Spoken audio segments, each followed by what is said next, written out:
I'd like to thank Paul publicly for describing me in such glowing terms. I hope I can live up to the description. I'd also like to thank Richard for extending the invitation. I'd like to say to the previous speakers how interesting it has been to listen to them, and I shall endeavor to merit your attention. Oswald Spengler, whose dates are 1880 to 1936, offers the explanation in his very last book, The Hour of Decision, why establishment discourse ignores and disdains his work, whether it is the hour itself or the two volumes of The Decline of the West, 1919-1922. In Spengler's phrase, a, quote, universal dread of reality, closing the quotes, holds the modern world in its grip. This dread invades every consciousness, edits every utterance, and persistently prunes back permissible language so as to prevent in advance any articulation of what anyone, stumbling momentarily out of his trance and confronting the world, might see. Establishment discourse will not and cannot admit Spengler, because whether it is Germany in 1933 or the United States of America in 2011, Spengler traffics in forbidden words and phrases and in contraband perceptions. He invokes prescriptively such concepts as necessity, destiny, hierarchy, aristocracy, and order. He points out the vulnerability of civilization to destructive forces, and, most provocatively, he names those forces. Quoting, "Is there a man today among the white races," Spengler poses in The Hour, "who has eyes to see what is going on around him on the face of the globe, to see the immensity of danger which looms over this mass of peoples? I do not speak of the educated or uneducated city crowds, the newspaper readers, the herds who vote at elections, and for that matter, there is no longer any quality difference between voters and those for whom they vote, but of the ruling classes of the white nations, insofar as they have not been destroyed, of the statesmen insofar as there are any left, of the true leaders of policy, economic life, armies, and thought. Does anyone, I ask, see over and beyond his time, his own continent, his country, or even the narrow circle of his activities?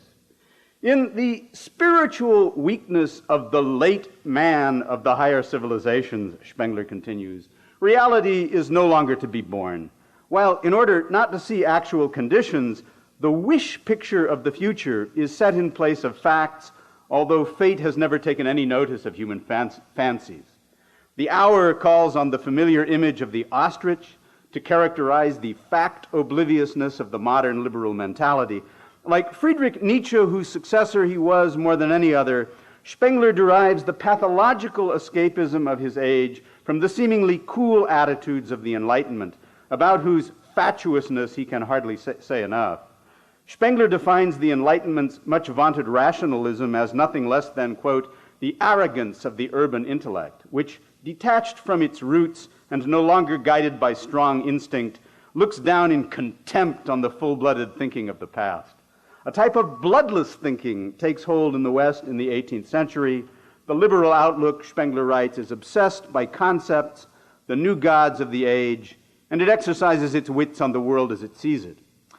The late man, according to Spengler, acts like a mouse-sized simulacrum of the God whose existence he fervently denies, but whose role of unmoved mover he wants to assume.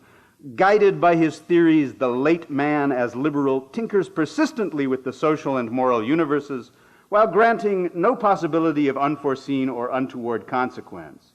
He cannot acknowledge that anything inherited has ever justified its function. It is no good, Spengler has his specimen liberals say. We could make it better, and indeed, here goes, let's set up a program for a better world.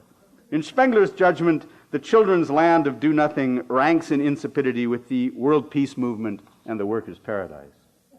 Among the notions in service of which the liberal mentality never ceases to tinker with life, none outshines in prominence the notions of democracy and equality. The first finds its place ubiquitously in the self-descriptions of the modern nation-states, including the hangover monarchies, which are all republics in effect, and the hangover communist dictatorships, which call themselves democratic republics. The second achieves enshrinement as an element in the revolutionary trinity of liberté, égalité, et fraternité. The anti-republican Spengler reserved a great deal of loathing for the Weimar Republic, whose demise he refused to mourn even in the same moment when he began criticizing the National Socialists, who, by the way, swiftly suppressed him. In The Hour, Spengler connects democracy with romanticism and the cult of youth, die Junglinge, and with a weak, self-detesting intellect. For what underlying cause, in Spengler's analysis, does the pimply advocate of the socialist utopia seek destructive transformation of the prevailing order? According to The Hour, the utopist finds society too masculine, too healthy, and too sober. These qualities offend because they diminish him, arousing what Nietzsche would have recognized as ressentiment. Democratic man, in Spengler's view, is feminine and weak. He is sentimental, the subject indeed of an evil sentimentality, the prerequisite of his inclination to ressentiment. Quoting, "There is a social romanticism of sentimental communists, and a political romanticism which regards election figures and the intoxication of mass meeting oratory as deeds. There is also an economic romanticism which trickles out from behind the gold theories of sick minds that know nothing of the inner forms of modern economies." In a paraphrase from Nietzsche, Spengler's rationalists and romantics compensate the guilty knowledge of their own paltriness by, quote, multiplying themselves in a quasi-sacred overcoming of individualism. For Spengler, the existing situation entails a paradox. The age is mighty, but all the more diminutive are the people in it. As senile souls, Spengler writes, they crave happy endings. Modern democratic people cry, "No more war," and yet they desire class warfare. The same modern democratic people are indignant when a murderer is executed for a crime of passion, but they feel a secret pleasure in hearing of the murder of a political opponent. Whereas Spengler perpetrated these locutions in the early 1930s, they could well comment on any daily sampling of newspaper articles in the Drudge Report. Spengler's claim that the age is mighty, despite its denizens being petty, runs parallel to his observation that large-scale dissolution belongs to the mortal cycle of a great culture. In each seasonal epoch, forces come into play which thwart individual desire and betray happy expectation. This is what Spengler means when he describes the age as mighty. We live in momentous times, The Hour declares. The stupendous dynamism of the historical epoch that has now dawned makes it the grandest, not only in the Faustian civilization of Western Europe, but for that very reason in all world history, greater and far more terrible than the ages of Caesar and Napoleon. The chapter entitled The White Revolution, which takes up the largest deal of The Hour's pages, deepens Spengler's discussion of democracy. The demoralization of the masses, the deterioration of the ruling classes, and the alliance of the cosmopolitan mass of the people with sordid financial interests, the coalescence of these trends, which its temporary beneficiaries call by exalted names, is nothing less than the dissolution of all inherited forms. Spengler writes, "The same thing has occurred in all former cultures at the equivalent stage, little as we know the details. There is no such thing, in fact, as democracy, that lovely but clinical-sounding word. There is only, in Spengler's phrase, radical democratic anarchy. And that radical democratic anarchy is really only the disguise of dictatorship. Thus, for Spengler, democracy so-called is the appearance, and dictatorship the substance of the state in dissolution. The Hour contrasts the crowds of the megalopolis, that, quote, formless human sand, from which artificial and therefore fleeting figures can be needed, as Spengler calls it, with society. The latter, society, implies having culture, having form down to the least detail of manners or thoughts, a code that has been built up by long discipline over whole generations. Culture, Spengler asserts, must insist on itself. It must exercise its prescriptions imperiously. Once the bearers of culture succumb to the sentimentality of understanding, acclamation, and support for the formless, for the alien, culture has yielded itself entirely. In Spengler's view, this has been the case in the West since the middle of the 19th century. Western civilization, he writes, offers no defense, none at all in its own behalf, while at the same time it takes pleasure in its own vilification and disintegration. Following Jean-Jacques Rousseau, Clever, all too clever people celebrate tribal crafts and savage customs, imputing to them a supposed authenticity lacking in the Western heritage. Soon those people embrace savagery itself. Those who shout for democracy shout just as loudly for equality.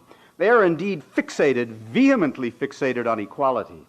What is this vociferous equality? At its root, one discovers an ontological intuition, in which even the tub-thumping political agitator participates, although he cannot accurately or truthfully articulate it. Invidia, the perniciousness of which the Decalogue addresses twice, has always and everywhere to do with being, and being is always and everywhere bound up with the principle of hierarchy. Spengler in The Hour ingeniously juxtaposes equality with its real opposite, which is not inequality, but rather quality. Culture, Spengler reminds his readers, is ordered intellectual life, a maturing and self-perfecting form, which calls for an ever higher grade of personality.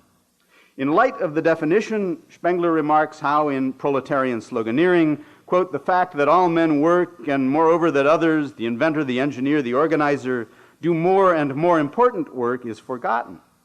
In the intimidating atmosphere of strikes and shutdowns, as Spengler writes, and under the threat of mob violence, no one any longer dares to bring forward the class or quality of his achievement as a gauge of its value, but rather only work measured in hours now counts as labor. Again, only the worker is permitted and commanded to be an egoist. He alone has rights instead of obligations, and he is the privileged class whom others have to serve by their labor.